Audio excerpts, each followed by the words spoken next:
So today is the 75th Security Thought Leadership webinar. These have been here every Tuesday and Thursday, some other days too, throughout the period of the coronavirus, where we've been debating topics of crucial importance to the security world. And the idea of thought leadership, don't forget, is that we're critiquing today, we're analysing today, we're thinking about what's happening today, in order that we may be able to respond better into the future. And our topic today is one that could not be more topical: the risk of public disorder. Where is dealing with this virus leading us to? And I'm very delighted to say that I'm going to be introducing you in a minute to three panelists from different parts of the world, from Italy, from India, and from Nigeria. And we're going to be talking about this risk of public disorder. On the one hand, the concerns about the response to disorder, because it's seen as being too draconian and unnecessary and unjustified. It's an infringement of civil liberties, or because governments aren't dealing fairly or following, doing what they say they're going to do. Where is all this going to lead to, and how do we respond differently? So I'll introduce my three panelists. Once they've all introduced themselves, I'm going to invite them all to make an opening statement. And once they've made their opening statement, it's down to you, the audience, to ask your questions. So can you please use the question and answer button at the bottom of your screen, get your questions in early, and we'll endeavour to include them in the discussion afterwards. Okay, without further ado, the very first panelist ever to appear on this webinar was a certain Roger Warwick, and he's back for 75th. Roger, introduce yourself first, please. And here he is again, 100 years later. Thank you very much, Martin. My name is Roger Warwick. I'm a Brit. I've been living and working based in Italy for many, many years.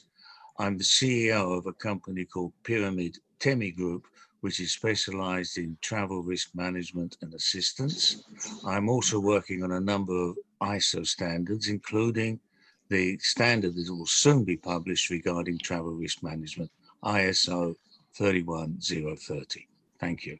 Roger, thank you very much indeed. Sam, introduce yourself, please. So good morning to my friends in US, good afternoon to friends in Europe and Nigeria, and good evening to friends in India. So my name is Sam, and I was a colonel in the army. I did my master's from your country, so delighted to join such a esteemed panel. And I'm the co-founder of MidCat Advisory. It's a Mumbai and Singapore-based leading Asian risk consultancy. So very similar kind of work that Roger does, and looking forward to this panel. Thank you very much indeed. So from Mumbai all the way over to, is it Nigeria you're in, Una? It looks like you're there. Ona, you introduce yourself, please. Thank you very much for having me, Professor Martin. My name is Ona Ekomu. I'm chairman of Trans World Security here in Lagos and around the world. I'm also chairman of the School of Management and Security, where we do a lot of security training, and we do publication of books. My most recent title is Boko Haram, Security Considerations and the Rise of an Insurgency. It was published in the United States and printed in the UK. And so it's good to be on this program, and I hope I can add value to what we are dealing with today. Thank you very much indeed. Well, you'll definitely add value, I'm sure. Okay, thank you very much indeed. That's our panel, international in focus once again. Let's now hear what they've got to say about this topic. Roger, over to you for your opening statement, please. Thank you. Well, first of all, we need to remember that pandemics have always been the harbingers of social unrest and of violence in the last centuries. I've done a short amount of research. I didn't need to do much research because the web is so full of these stuff that it didn't take me long to find something that's interesting. Now, a statement that I found is social unrest is the inevitable legacy of the COVID pandemic. I've also found a quotation which was dug out by a German journalist, Andreas Kluth, which is this: "So when our sickness and our poverty had greater wants than we could well supply, strict orders did but more enrage our grief and hinder in accomplishing relief." This was written in 1625. So the problems we are living today with our governments, which have been showing inefficiency, showing they're no good at marketing what they're actually doing, was happening 500 years ago. Thank you. Roger, thank you very much indeed. Interesting point, and we'll come back to that, I'm sure. Colonel Sam, your opening statement, please. 3 minutes from you on what you think about this issue. Okay, Sam. so let me cover let me cover 3 themes. First, on at a global level, basically there are 3 issues at global level. One is the health crisis, and very well covered by Roger. The second one is the geopolitical issue. The world is in a geopolitical recession. You know, when times are good, even the donkeys look like horses. But faced with such a crisis, the leaders were supposed to kind of rise to the occasion. Some of them have not. So it takes a crisis for leaders to shine, and some of them have not been able to do it. And the third is the economic crisis. So whenever there is an economic crisis due to massive lockdowns, and many people have lost their jobs, and people at the bottom of the pyramid have been badly hit. So when the lockdowns come in Europe, you know, the connotation is very different. When you look at a country like India, you have to, okay. So when you look at a country like India, you have to treat it, it's a country of continental proportions. So you have to treat it more like Europe. So India, each state would be closer to this in size to that of say Italy or UK or Germany. So the bigger states would be almost having populations of those size. So in India, the problem is not mainly social. It's not about lifestyles, you know, somebody impinging on your freedom. It's more about economic. And often people have to choose between, you know, getting ill or, you know, taking the risk of COVID and then going hungry and feeding their families. So they say, oh, let's take a chance with COVID, put on the mask, let's go to work. You know, so when it is a question of survival, there is a pressure even from the family to get to work. So while the government went with a massive lockdown nationwide, I don't think that's ever going to come back. So that is in India. And at the global level, there has been complete lack of cooperation. And the third issue that I want to bring out is that if we look at pre-COVID, in 2019 was a year of protests globally. So the protests are making a comeback, and COVID may exacerbate some of those trends. So there have been protests for different reasons in different parts of the world. So there have been racial riots in UK. There have been religious issues in France, and that triggered elsewhere. There are, you know, there is a kind of a jingoistic nationalism going in. When there are problems within the country, people are trying to find problems elsewhere. So US finding problem in China, Pakistan finding problem in India. So I think jingoistic nationalism is going to rise, but that's not going to help. So these are the 3 big issues. One is India. The main theme is going to be economic. So we are not going to see the big lockdowns. Globally, 3 big issues: the health crisis, the geopolitical recession. How do we tide over it, and how do we kind of not get into jingoism and get people to kind of say that, okay, we have to cooperate on major issues like climate change, pandemic and all. Virus is the common enemy and we have to fight it. And then third is, how do we tide over the economic crisis? And later, probably I will draw some lessons from history. What we did not do right after World War I, and what did we do right after World War II to say what's the solution. And finally, the protests will return, and then probably they may be violent, and they may take on regional overtones. Thank you very much indeed. We'll definitely come back to you on some of those issues. Can I just remind the audience, if you could use the question and answer button at the bottom of your screen, get your questions and comments in early, and we'll endeavour to come to you. Okay, Uno, please, can we have your opening statement, your thoughts in the next 3 minutes, Uno, on what you think about this topic? Thank you very much for having me, Prof.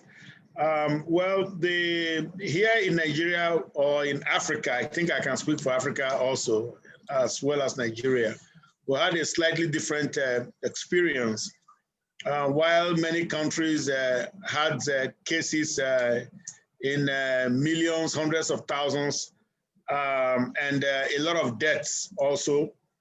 Here in Nigeria, overall, we just got a glancing blow from COVID. Till date, we've only had 66,000 cases, and we've only had 1,000 deaths here in Nigeria. So from whenever I started till today, we've only had 1,000 deaths. So we just got a glancing blow. But at the beginning of the crisis, that is April, May, June, well, it was late in March that the government, federal government of Nigeria decided to, on a lockdown. And that lasted for, let's say, part of 3 months. But it was scaled back as the time went on because they were able to see that we weren't so negatively impacted. And so they scaled it back. However, at some point in time, right around the middle of May, we had riots. We had street riots here. Not really riots by everyone, but riots by youths and some bad guys, some cult gangs. You know, they were like, you know, we're hungry. Something's got to be done about this. And but those riots were quickly contained by the police agency. And so that's what we've had. Now we've seen some of that trending in other African countries, like in Republic of South Africa, they had some COVID riots there, and then in some other West African countries. So I think what really is happening here, and of course, the main reason for the riots, I think I should go speak to that, was that people were like, it's poverty. We got to eat because most people are daily paid workers. They go out every day, they work, and they get paid for that day. And so when you have a lockdown, and in the case of Nigeria, it lasted 3 months. When you have a lockdown for 3 months, people really go very hungry because they don't have that much of a savings culture that would tide them over tough periods. Now, some of the things we've seen here associated with COVID, we've seen job losses, massive job losses. We've seen loss in government revenues. You know, those kinds of things, they've happened here, but those were not the things that actually triggered the public disorder we experienced here. It was the fact that some people were really hungry and they had to, you know, kind of come out and say, you know what, we're not going to obey this lockdown order. We're going to take care of ourselves.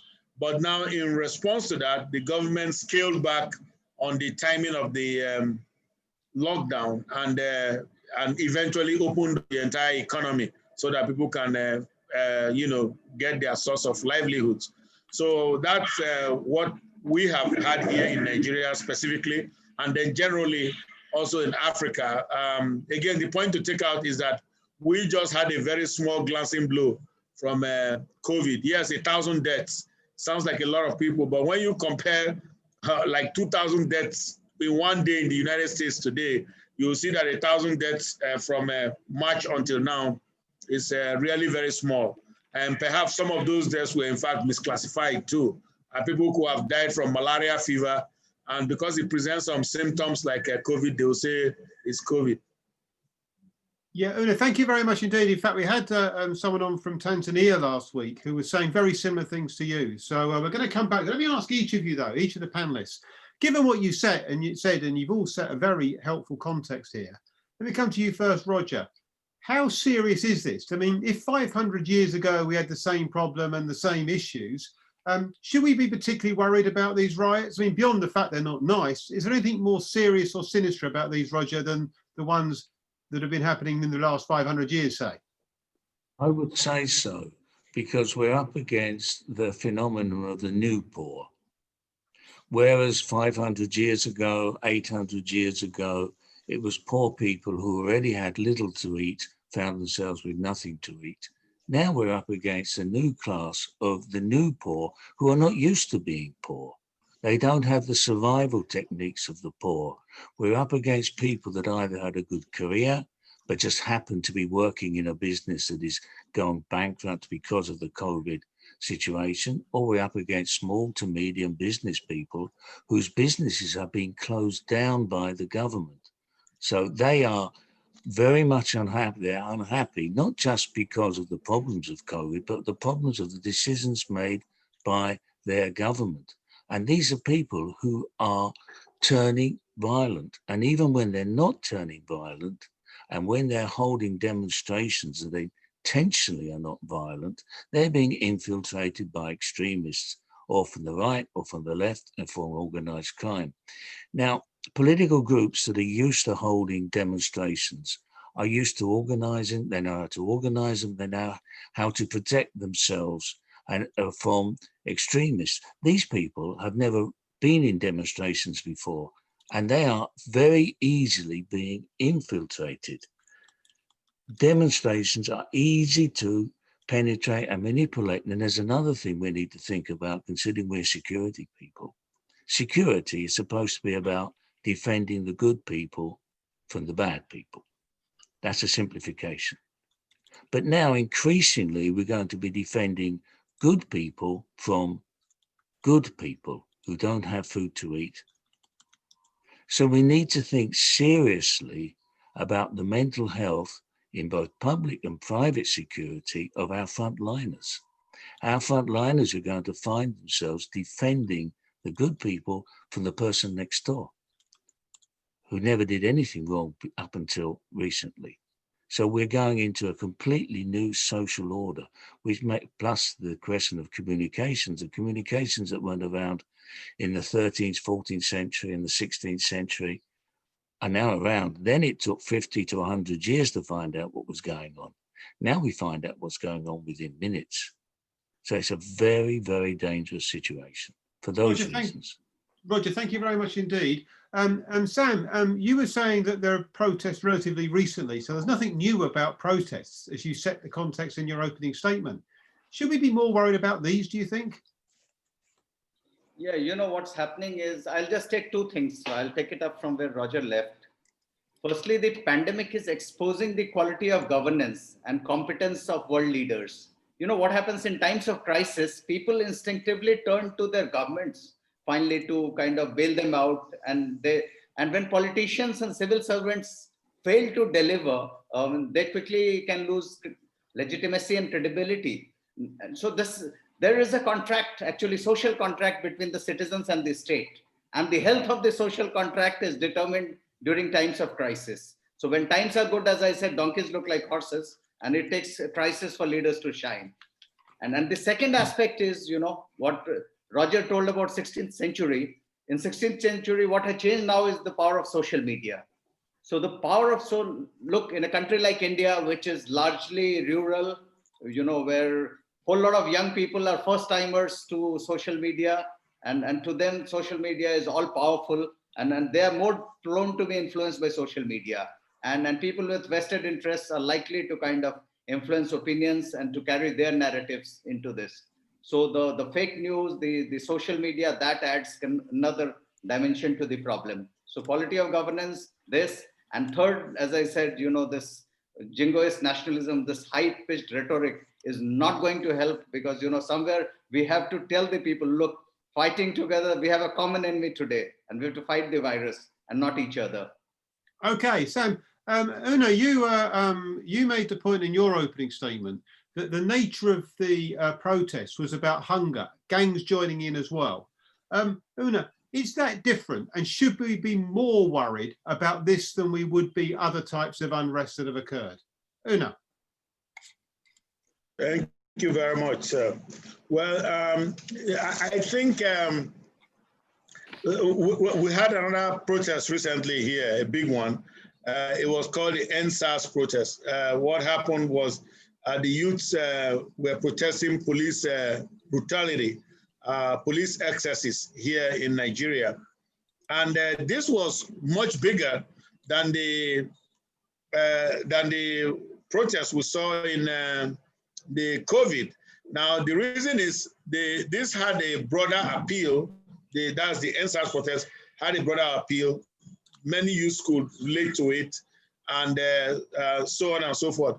Whereas the COVID crisis was really youth gang related, and it was focused. It was about getting food for their tables. Now, what happened? The corporate world stepped in here in Nigeria and provided some relief to, at least here in Lagos, which is a major metropolis. The corporate world stepped in and provided, there were soup kitchens, meal kitchens all around the city here, providing meals. And so that kind of assuaged the hunger, from these protesters. But I want to key in to what Colonel Sam was saying a minute ago about the quality of governance. I think we had those issues here also, because for one thing, we knew that the virus was coming down, but we didn't prepare. So we just had to react to it. We didn't have, before the virus hit, we only had 5 PCR testing centers in Nigeria. Well, now we've expanded it to over 50. So we went, you're not able to know that this is in fact COVID unless you are able to do that PCR test, at least at the beginning period. That's all that was available. I think there are more tests out there now. Now, we were short on PPEs in terms of protective equipment for the frontline workers. And we had issues also with no isolation centers. Before the COVID crisis, there was only one isolation center here in Lagos. Well, now we have isolation centers in almost every state capital in the country, and we have 36 states here in Nigeria. And so these were things we just had to feel our way and learn as we were going along.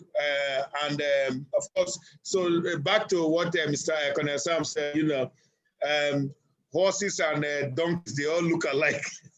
It's only a crisis that can differentiate between who is a competent leader and who is not. Because the competent leaders who have done disaster or crisis period or even pandemic preparedness ahead of the pandemic, and we have had protocols in place, we have had resourcing in place to deal with the issues of the pandemic and responded. That's put things out there, such that the frontline workers will have benefit of them and their small lives. But again, like I said, there was I have just a small joke to add to this before I rest my presentation. Now, the World Health Organization predicted at the beginning of the crisis that people will be dying like flies in Africa, and particularly in Nigeria. In fact, they said there'll be bodies lining the streets in Nigeria, because I think they looked at the weakness, the fragility of our healthcare infrastructure, and said that that's probably going to be our fate. But unfortunately, it didn't come out that way. Not because we did anything much better, but because of some other factors. I think we're just lucky. Like I said, I have my theories for why, but I think that's why we didn't see a lot of public disorder and a lot of violence here, because it passed us by. And that's my presentation. Thank you very much indeed. I appreciate it. Let me move on, because Simon Chan's put some questions up, and running through Simon Jab's points is about how do we respond better? And Roger, I'm going to come to you first.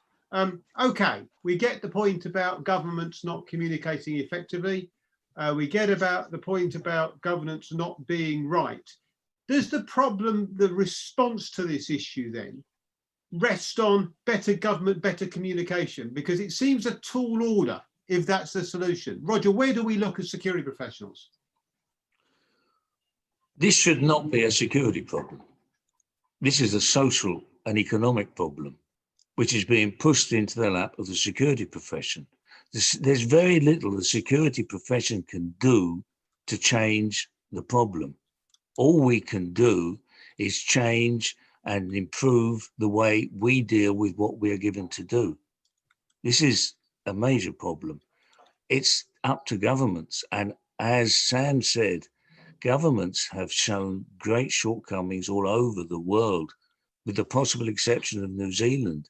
Not one government has got it right. And it's governments in the rich countries that tend to have behaved worse worldwide. So as a security professional, I'm afraid to say we have no more chance to change the way things are being done than anybody else. All we can do, I'm afraid, is think seriously about the mental health of our frontliners, because we're the ones who are going to be sent out to combat the people who are fighting to eat. So there we have to think very seriously. We have to think about policy, and we have to think in terms of contracts that are made between the security companies and local government bodies that employ them. We cannot be the Pinkertons of the 20s and the 30s in the States that go out breaking up strikes. And there's very little to add on this point. No, well, very good. I mean, it's an important observation to make. Let me come to you, Sam, because one of the points you made, Sam, and I mean, it was built on by Ona, but one of the points you made is about governance.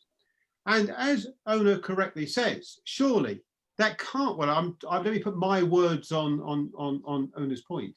That can't be the main cause of the problem, because around the world, it's the countries that we've seen that have traditionally been seen to have good governance that are facing problems, and ones that are perhaps seen to be suspect doing the best.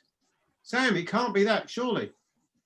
Can I just build up on your point with Please. Slight disagreement? I think the countries run by alpha males are facing the problem. The countries run by women have done phenomenally well. So you mentioned one country, New Zealand, Miss Ardern has done very well. You know, Denmark has done well. Norway has done well. You know, so every country, Germany has done relatively better. You know, Taiwan has done very well. So every country run by women has done very well. So the problem is with alpha males. So let me come to 3 quick solutions. So I think first is we need to realize, and building on what Roger said, you know, my message as a security professional is we've got a common enemy virus. So we have to tell the world leaders have to get together to fight the common enemy virus. And it has to be on 3 fronts. You know, research knowledge we have to share and then get the vaccine and this out, restore global supply chain, get the logistics of vaccine right. And third is build that trust, bridge that trust deficit, which is so badly lacking. So we need a warning for future outbreaks. You know, we must have a system. And the second point that I want to say is that we need to improve the quality of politics. So there has been a lot of this rubbish kind of bandied about that democracies have been criticized for seeking popularity and not, you know, getting onto scientific advice and tough measures. Autocracies have been criticized for heavy-handed outcomes. So, I mean, so politicians have taken, you know, positions. My point is very simple. I think poor leadership will lead to bad outcomes, whether you are in a democracy or you are in autocracy. Okay, so Wuhan people knew, Chinese knew that there is a virus. Still on 9th of February, they had a massive public gathering. So I think it was an example of shocking leadership. And sometimes the local leadership has kind of made up for the bad leadership at the top level. So that also gets me to a point between, you know, striking a balance between agility and autonomy. So if we can kind of, and the final point relates to, I think, about economy. Nations will have massive debts. You know, I mean, South Africa is already kind of downgraded to junk status. So, and then they will have huge costs of borrowings, unlike, you know, we don't have the luxury of printing dollars like the US. So if we look at the World War I, and then those from Europe will probably remember it more than others, that if you look at World War I, after that, we didn't kind of get things right. We had a global pandemic and we went to Great Depression. We didn't get cooperation right. And we ended up in World War II, more violence. But after World War II, what happened is that, you know, we got the international cooperation right. Countries like US invested in their future markets, Japan and Korea and all. So that's probably going to be the solutions. The rich countries who printed dollars, they need to invest. So if US is looking at India or Nigeria as a potential market, they need to start investing. And we have to help these debt-ridden countries get out of it, because there is problem at national level, there is pain at individual level. So I think I will rest my case here. Very well argued. Thank you so much. Let's ask Una to pick up on this. Una, you were the one, and I'm interested in this point that Sam's raising here. Okay. And by the way, Sam, I should say I was discussing this webinar with my wife before we came on air, and she was arguing exactly your point. Leave it to women. But Una, thank you. Let me come to you. Are you not arguing against your own point, Una, when you say that social governance is a problem, but the countries that have been not known to have good governance have actually handled it better. What's the solution then, Una? If I can ask you to crystallize your answer, I want to get some questions in. Okay, well, thank you. Well, I think there's no substitute for good governance. Now, let's be clear with the word governance. It's very elastic. Governance doesn't mean only people in politics. For example, security is an element of governance. Security has an important role to play in a pandemic of this nature, not even before we get to the disorder, because I like the mission of security to prevent untoward things from happening, to prevent risks from materializing into loss events. Now, that is what I see security as doing as its mission. Now, but however, what I'm trying to say here is we have to bring our own skills to bear with the political elite, or even corporate elite, whoever it is we are serving, and give them the roadmap for preparedness, for pandemic preparedness, before the next one hits. Because it is that preparedness that gets you in a posture whereby, it doesn't become a loss, a major loss event, a catastrophic event. That is, for example, somebody just said something about South Africa and death problem. Even Nigeria, we had the same problem here. I mean, it's only now with benefit of hindsight we saw that we weren't badly or negatively too badly impacted. However, at the beginning, we thought it was going to crush, the entire country. But having said that, I think, so I'm saying that governance is not only for the political elite, it's for whoever is in that position to give that advice, that information. So that is one point I want to make. Now, the other thing is about the nature of the threat itself. COVID was a soft threat, but it's a threat all the same. And so what is a threat? A threat is imminent danger, something that's going to impact you, negatively. And then, so if you define it in that way, then you begin to get your arms around it, such that it doesn't come and wipe out either your company or your country or whatever it is. And so what are the vectors to address COVID? For example, testing, that's very important. So now you build up that testing infrastructure capability.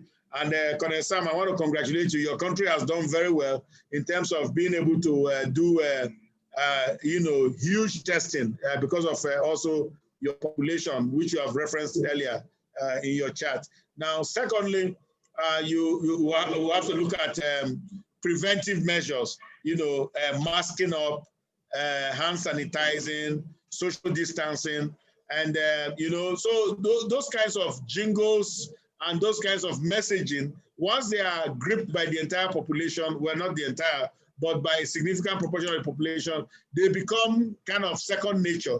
And like we always say, prevention is better than cure. So we don't want to deal with the consequences, but if we can prevent it, hey, better yet. And now, what do you know? They say there's a vaccine around the corner, but we don't even need the vaccine here in Africa. That's the good news. Yeah, absolutely. We can't even afford to pay for it. It's fascinating, Una. It's fascinating. I agree with you. Okay, look, panel, I'm going to go through a few questions, if I might. So I'm going to ask you to be as succinct as you can in these. Roger, I'm going to come to you. And I had a question in from John Felix in advance.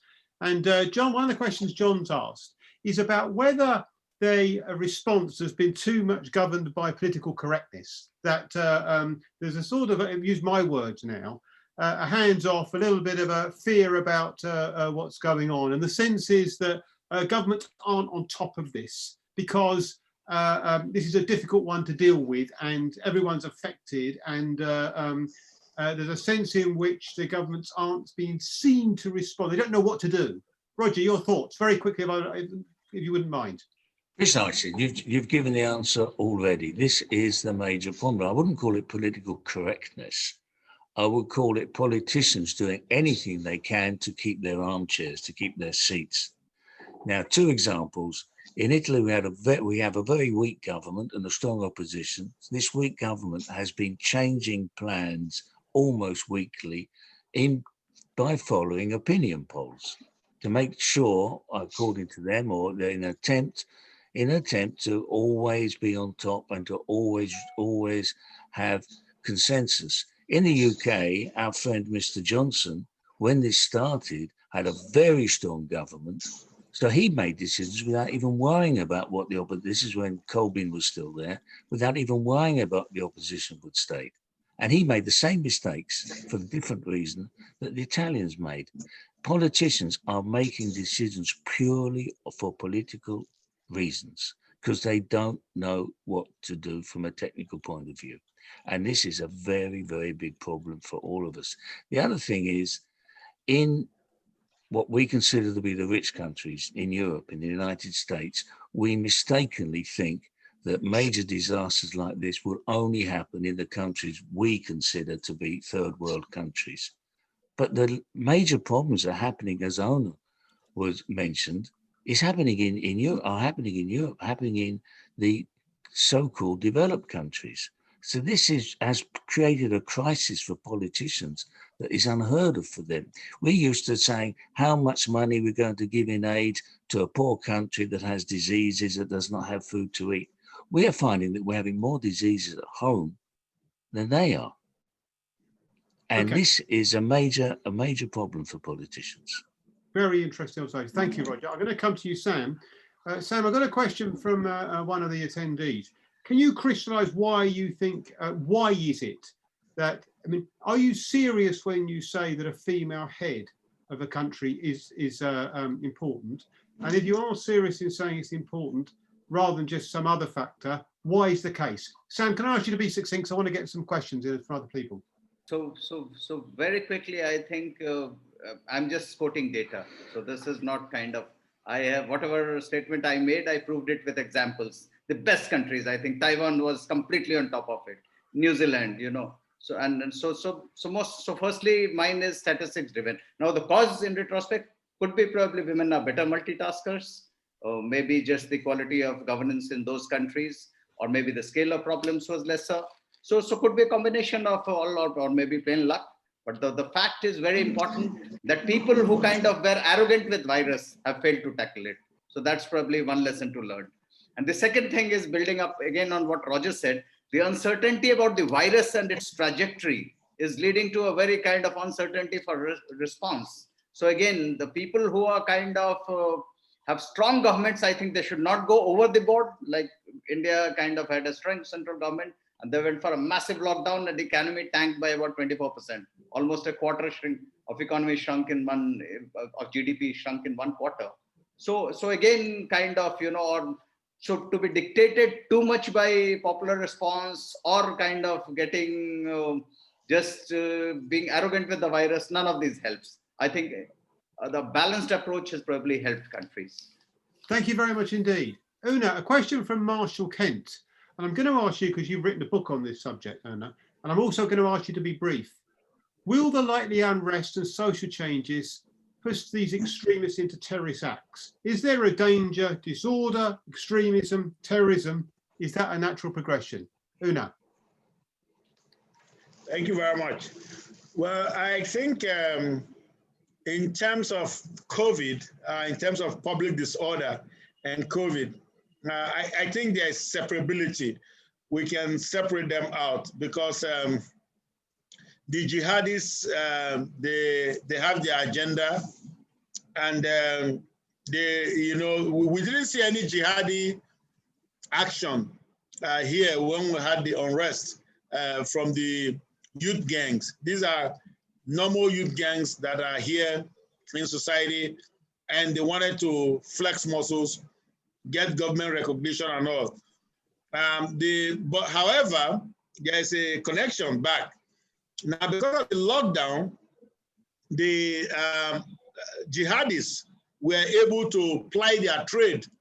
It was easier for them to move around and attack more targets because here in Nigeria, we have the concentration of Boko Haram in the northeastern part of the country. And so we had more attacks at that point, even though the entire country was supposed to be on lockdown. So the way to say it is that the lockdown, that is the response by government, facilitated their attacks, facilitated their trade. However, we had a different experience. I live in the South, here in the South and in the Southeast, Southwest. It was a different experience. Thank you very much indeed. Okay, I'm going to ask a quick question from Roger. An interesting point from Radhika Halder, because we're talking about how the world could unite behind a response. In fact, Sam's called for this.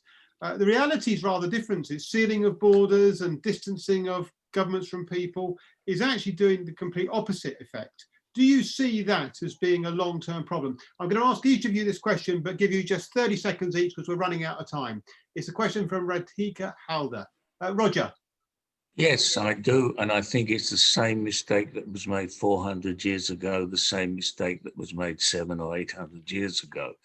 In the 1300s, the Catholic Church began to lose power in the whole of Northern Europe for the same reason.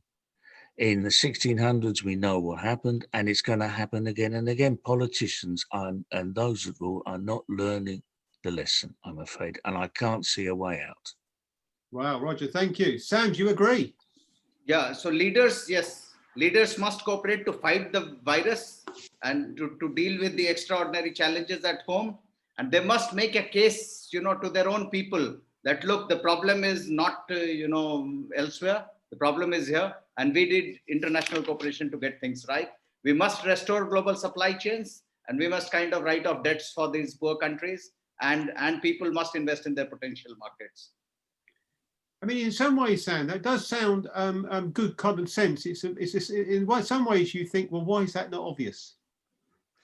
Obviously, this, we need to learn from history. Well, indeed. Una, people don't learn from history. Just 30 seconds, Una, from you. Your thoughts on, are we coming out with a more divided world, and when it could have been a much more united one, uniting against a common enemy, the virus? Well, I think the strategy of national lockdowns, I think it was a sound strategy because take Nigeria, for example. I mean, let's start from Wuhan. The virus migrated from Wuhan into all parts of the world. And then the virus migrated from Italy into Nigeria. And so the strategy of locking down the national borders and refusing to let people come in was sound at the time to give room to understand the virus. Remember, this was a novel coronavirus, so it had never been experienced before. So it was, but I think the work on the vaccine, for example, shows that there's a lot more in terms of cooperation from national governments, and then the good work that the World Health Organization is doing also. It's also showing that there is a lot of international cooperation. But that strategy does not contraindicate with the need for unity and cooperation, global cooperation in tackling the pandemic. Una, thank you very much indeed. Panel, thank you very much indeed for a fantastic conversation, actually. I must say I learned a lot there. And what's coming through here is the point about international cooperation, good governance, communication, learning from history. Really important stuff. Well, we'll be returning to this on future webinars, I guarantee you. I really appreciate the panel for their comments. Thank you much indeed for that. Very quickly, a few final points, just to say that we've got a research study going on the use of forensic digital information in the criminal justice system, the use of social media data, and how we can use that effectively as police officers, as lawyers. If you wouldn't mind taking part in the survey, information on the Perpetuity website. We'd like your views, please. Just to let you know that the OSPAs are coming. The nominations are closing on the 15th of February, and they're opening in Nigeria on the 11th of December. In South Africa, closing on 15th of February. Nigerian OSPAs open on the 11th of November. Let me tell you this, Una was a former Lifetime Achievement winner.